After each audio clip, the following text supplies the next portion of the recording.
What makes a house a home? Over 8 weeks, 21 homes bursting with style and character are competing to be crowned Home of the Year. Tonight, the judges will visit 3 very different homes, scoring each of them out of 10. The home with the highest score will go through to the final at the end of the series. Looking for functionality, individuality and clever design are design legend Hugh Wallace. I'm looking for confidence and boldness from the homeowner when they're styling their home. Renowned interior designer Deirdre Whelan. I'm looking for functionality, originality and personality. And award-winning architect Peter Crowley. Social media has a huge influence on people's homes these days, but this year we are looking for leaders, not followers. But there can only be one winner. This is Home of the Year. Barrister Fiona Carolan and her husband Martin Murphy live in a recently renovated red brick home in Dublin.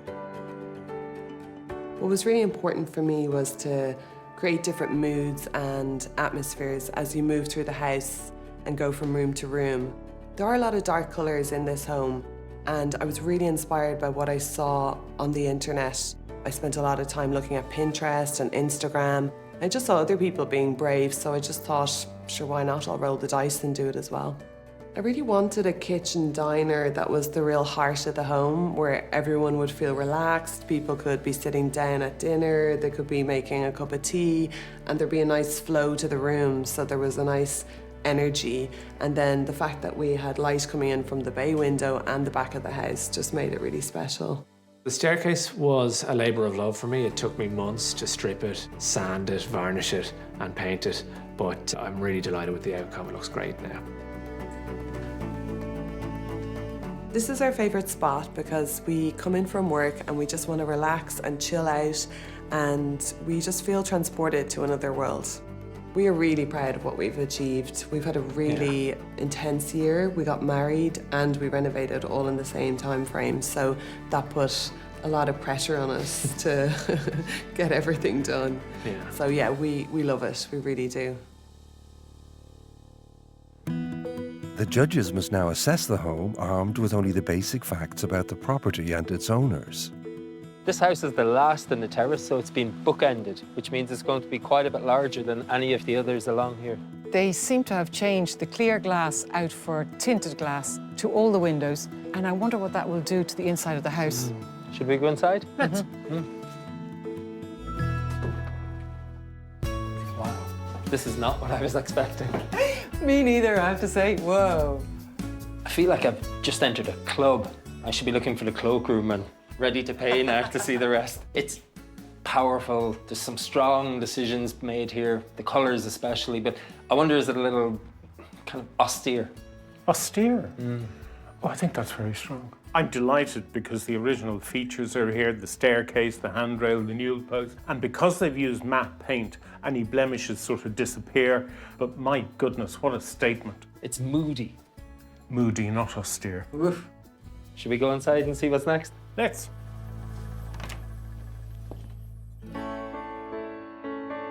This is very impressive. It's really bright compared to the entrance hall, which was quite dark. This is really refreshing. When we walked in, I didn't actually expect to find the kitchen at the front of the house. Normally it's at the back, but here they've arranged it so it's at the front and allows the dining area then to be adjacent to the garden and the patio doors, and that works a treat. The use of natural materials makes a big difference, doesn't it? The oak floor, that large format herringbone, and these brick walls with the distressed brick, the kind of yellow colour. It just brings a lot of personality to the space and a warmth. There are elements of this kitchen that work particularly well. That really dark green against the white and the pink. Very brave. Great dining area. The green is really good because it creates a very nice, intimate feeling. The fact that the ceiling is painted green as well. The table is fantastic. The oval is really good for social occasions. This one is based on a classic Saarinen table. The fact that they removed that entire wall and the introduction of that glass has just made such a huge impact to this room, but also to the kitchen, because this wall has been removed. So you have great connectivity now between the kitchen and this dining area. It's a beautiful room, and I think it functions perfectly.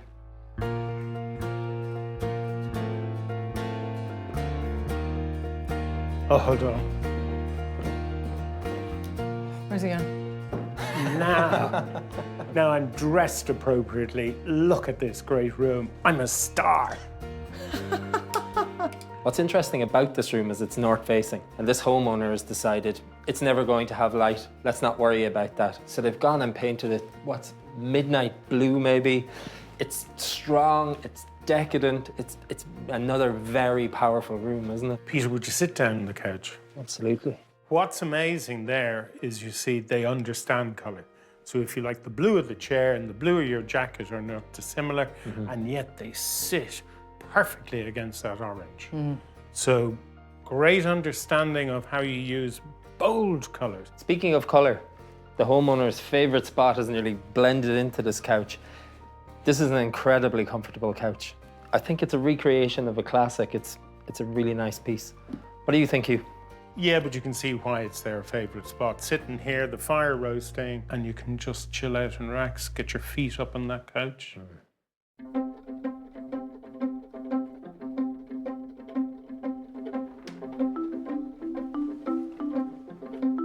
Oh, yes. Beautiful furniture. You've got a G-plan here. This was hot in the 70s. What I like a lot about this room is how the homeowner has made that the centerpiece by making the built-in wardrobes the same colour as the walls. They shrink into the background and let this be the star. And you've got your bit of glam in the light fitting. Yeah, I think it's unnecessary, funny enough, in this room. I also think it's too low. Deirdre, you'd hit your head in that. No, I wouldn't. It's actually positioned well over the bed. So if I'm sitting down, I'll never stand up straight. I always lean forward and go forward. That's You'll a never cheat. get up You're straight. just cheating. It's just too low for me. Hugh, I thought you'd love that drama. I'm much more subtle than that, Peter. Subtle as a sledgehammer. Now, talking of subtle. Wow. I noticed that the doors run right to the floor, but I wasn't expecting this. Oh, Hugh, wow. Bubblegum pink. South Beach. Going through this house, it felt like a bit of a jack-in-the-box. You're kind of waiting for the moment, waiting for something to happen. We opened the doors of this ensuite and it's just exploded. Just love it. The home will now be marked out of 10. One score will be held back until the judges have seen all 3 homes, when their combined scores will be revealed. This home is all about drama and theatre. But what I really like about it is that they've balanced it out with the introduction of contrasting colours and timber. This is a fabulous home and it's a 9 from me. I loved the collection of classic pieces, from the dining room table and chairs to the bedside lockers and light fittings. What a delicious and avant-garde home, and I'm giving it a 9. This homeowner's confidence with colour is to be commended, but at times it goes a little too far for me, particularly in the hallway, which sets an odd tone upon entry. Colm Digby and Una McNerney wanted their Irish home to take advantage of their stunning location and sea views in County Kerry. One of the planning restrictions was we had to fit in with the other cottages. So the architect came up with the concept of almost like little cottages disguised as a house. We went with slate just because it's a natural product, because it's the coastal area. It's locally sourced here in Kerry.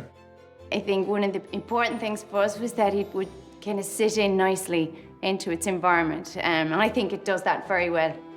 I think what we wanted from this home was that it would be minimalistic materials, very subtle colours, and it's open without being too open. And for us, it was really, really important to maximise as much as possible the views. One of the items for me on the bucket list when we were building the house was to have a cinema room. It's very much an indulgence. This is my favourite spot.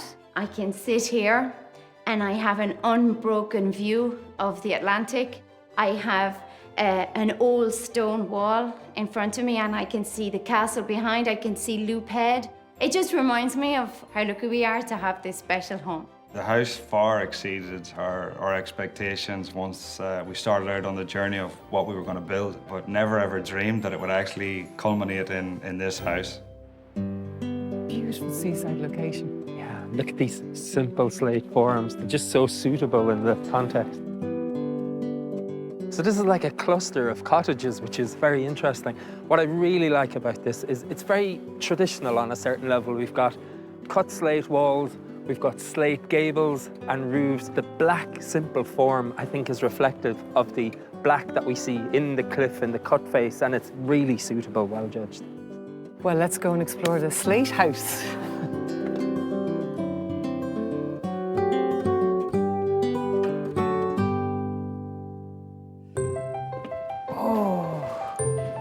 This is a very nice entrance hall. Look at that. That's fantastic. Those big sliding doors that kind of separate the hall from the living dining, and then that amazing view beyond. Yeah, it's all very simple and modern and pared back in here, isn't it?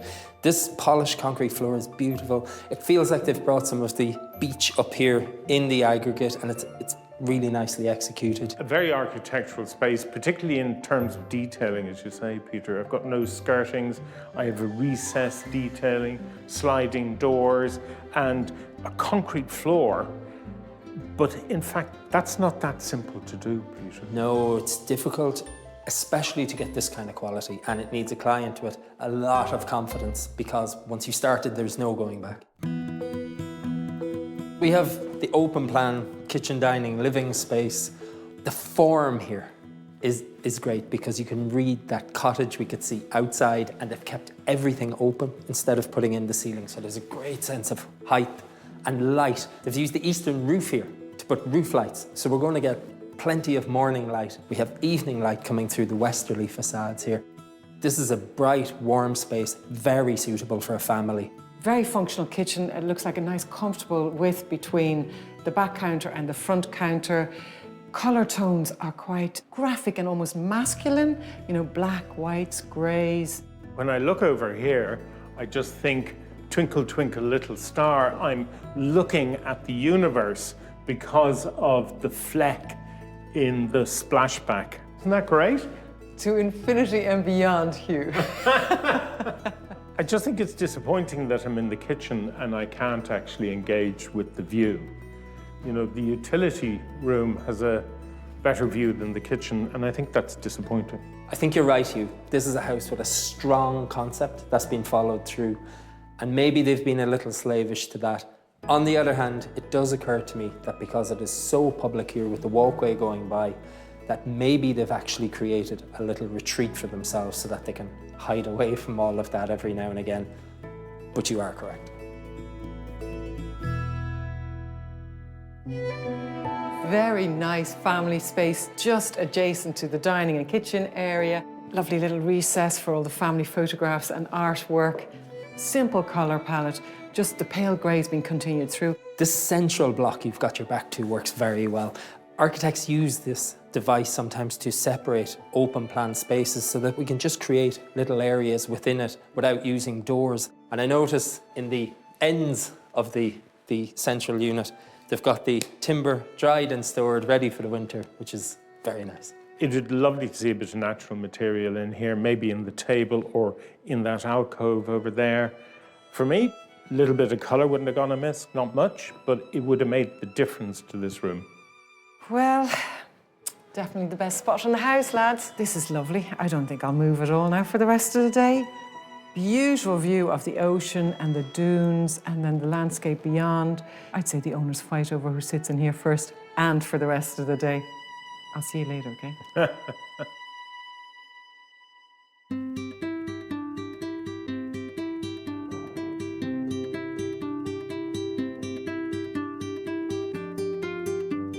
Very simple bedroom. Architecturally, the style is coming in here, you know, the simplicity of the detailing, those light greys, but really this bedroom is just all about the view. There's kind of almost a little bit of a hotel vibe about it when you come into the bedroom area. You've got the wardrobes on the left, which are really nicely integrated, and then having the bathroom, and then you come into the bedroom proper. You are right. This layout is very familiar. For me, though, it's just about this view again. It's like a 4 metre by 2 metre ever-changing painting, and it's spectacular. It may well be spectacular, but by golly are you on display. This home is an excellent example of how to build in a sensitive landscape. The minimal detailing and material palette are really well judged and executed. This allows the phenomenal location and views available from this home to remain the star of the show. I am delighted to award this house a 9. In this home, the architecture and interior are very much in harmony. This is a very functional family home, and I'm going to give it an 8. The owner's motivation to create a home of architectural simplicity through the use of simple detailing and materials is admirable. When interior designer Anne-Marie Burke built a revival period home in Dublin, she took the opportunity to create contemporary interiors for her family. We bought a dormer bungalow and we decided to rebuild, and as a result we have a modern home with all the period features. When we built the house, my primary focus was on having a really nice family living space with lots of light. I love the children to be able to bring their friends back. I love entertaining also, so it's a great space for doing that. I would consider the colour palette of our home to be quite neutral. Black carries other colours, white, same thing. This is my favourite spot. I love to be able to sit down in the evening, relax, look out at the garden and still be part of everything that's going on around me. This is my dream home. I love it. It's a really special place to live and we're very lucky to have a home like this.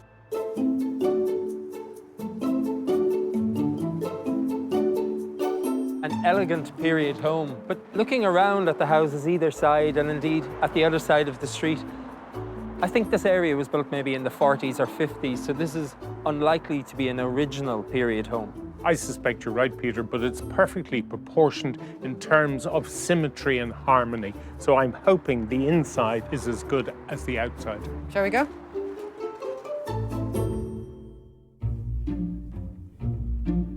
Ooh, a very grand entrance. Cream colours on the walls, beautiful stone flooring, and a bit of bling with that chandelier. The polished plaster is amazing, isn't it? It's ground marble dust, and they work it into this beautiful finish, and it just keeps light rebounding in the space. I'm so delighted to come into this hall, and the architectural style that we've seen on the outside of this home has been carried through. But best of all, I have a view straight through to the garden, and I just love that. I'm going to enjoy this house immensely.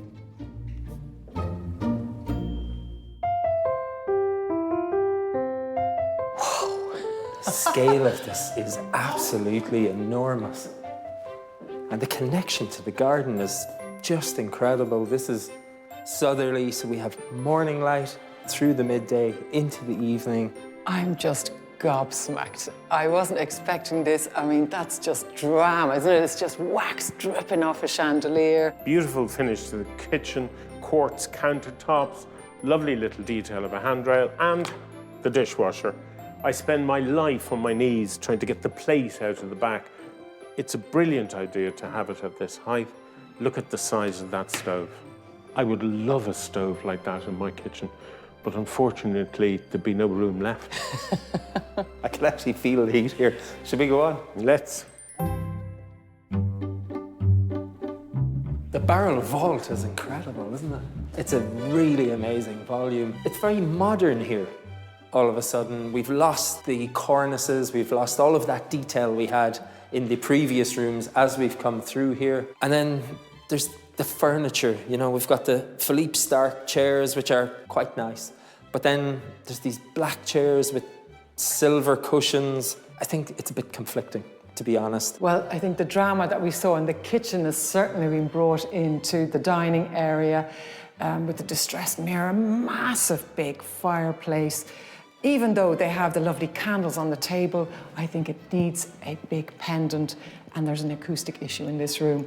A big rug would really help. Beautiful hand-painted wall, which is like a Monet. Extraordinary room, it's like the Great Gatsby. But I do agree with you, Deirdre, a pendant light and a big rug would have made the difference. Look what I found now. The owner's favourite spot. I like this because I'm sort of on the cusp between the old and the new, and I've got that fantastic garden. I love the way it's so formally laid out, and the furniture here is quite French, so I think I'm sitting in a mini chateau. Look at the colours in this room. My goodness, I think I've just walked back into the elegancy of the 50s. Great big mirror, again, that distressed look that we've seen elsewhere in this house. What I like about this room is the restraint that's been shown. Very calm colour palette, just off-whites. But what really caught my eye are the curtains, Hugh. They look like you might want to sleep in them. They're so lush and rich. Beautiful elegance in this room. And you have those gorgeous views over the gardens here, which is a really nice thing to have from a bedroom. What I always like in a bedroom is when it's big enough that you can use it for something other than sleeping. And this homeowner has put this classic chair, that's also very comfortable here. And we have Coco Chanel here, Hugh, which is a nod to the 50s vibe here, maybe. Could be the inspiration for this room. Marvellous revival period home, perfectly proportioned both internally and externally, with an amazing formal garden. And I'm giving it an 8. The rear open plan room containing the kitchen, dining and living areas works very well. I do think that this home suffers from the ground floor reception rooms being bypassed and rarely used. I give this supersized family home a 7. The owner of this home certainly knows how to create a bit of theatre. I love the master bedroom. It's very restrained and very elegant, and I would have loved to have seen more of that in this home. Now that the judges have visited all 3 homes, it's time to see how they measure up against each other. First, Peter reveals his score for the red brick home in Dublin. You go in that front door and I felt like I was at the cloakroom of a club. It was dark, it was moody, it was fantastic. This couple oozed creativity and the house reflected that. For that reason, I gave this a 9 as well. Well done, Peter. 3 9s is a 27. Next, Hugh reveals what he gave the architectural home in Kerry. You entered through little courtyard where you could shower off after surfing, and then you went through this home and it was all about the view. But for me, it was all about the view back in as well, funny enough. And for that reason, I gave this home a 7. What? So a 9, an 8 and a 7, it gives us 24.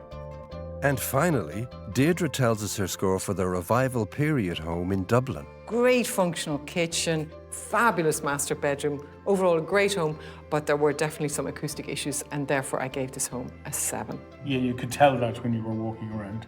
Well, 2 7s and an 8, that gives us 22. And we have our winner. A worthy finalist, and I'm delighted to see this home go through. 3 9s. Absolutely, brilliant. The home through to the final is the red brick home in Dublin. Next week, the search continues for Home of the Year.